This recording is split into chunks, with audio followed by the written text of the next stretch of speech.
Venezuela کی نائب صدر ڈیلسی روڈریگز ریکس نے واضح الفاظ میں کہا ہے کہ نکولس مادورو ہی وینیزویلا کے آئینی صدر ہیں اور انہیں زبردستی اغوا کیا گیا ہے۔ ان کا کہنا تھا کہ وینیزویلا کسی بھی صورت کسی بیرونی طاقت کی کالونی نہیں بنے گا اور موجودہ حالات میں ملک کے دفاع کے لیے عوام کو صبر حوصلے اور اتحاد کا مظاہرہ کرنا ہوگا۔ انہوں نے اعلان کیا کہ وینیزویلا پر امریکی فوجی کارروائی کے معاملے پر اقوام متحدہ کی سلامتی کونسل کا ہنگامی اجلاس پیر کے روز منعقد ہوگا۔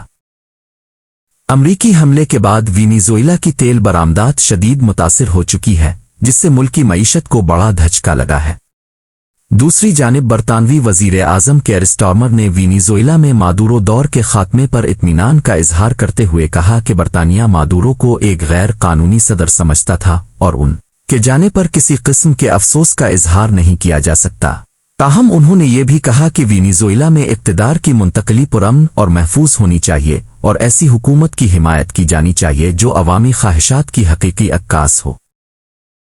برطانیہ نے اندیا دیا ہے کہ وہ آئندہ دنوں میں اس صورتحال پر امریکہ سے مشاورت کرے گا۔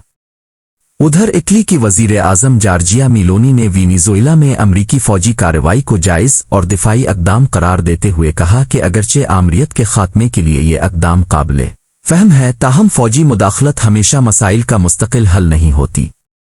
انہوں نے یاد دلایا کہ اٹلی پہلے ہی وینیزویلا کے صدر کی خود ساختہ انتخابی فتح کو تسلیم نہیں کرتا تھا اور وہ ملک میں جمہوری اور پرامن انتقال اقتدار کی حمایت کرتا ہے۔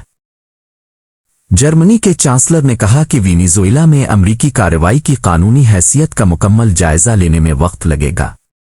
دوسری طرف روس، چین، ایران، کولمبیا اور کیوبا نے وینیزویلا پر امریکی حملے کی سخت مذمت کی ہے۔ روسی وزارت خارجہ نے زور دیا کہ لاطینی امریکا کو زون آف پیس رہنا چاہیے اور مزید کشیدگی کو روکنا ناگزیر ہے، جبکہ بات چیت کے ذریعے بحران سے نکلنے کا راستہ تلاش کیا جانا چاہیے۔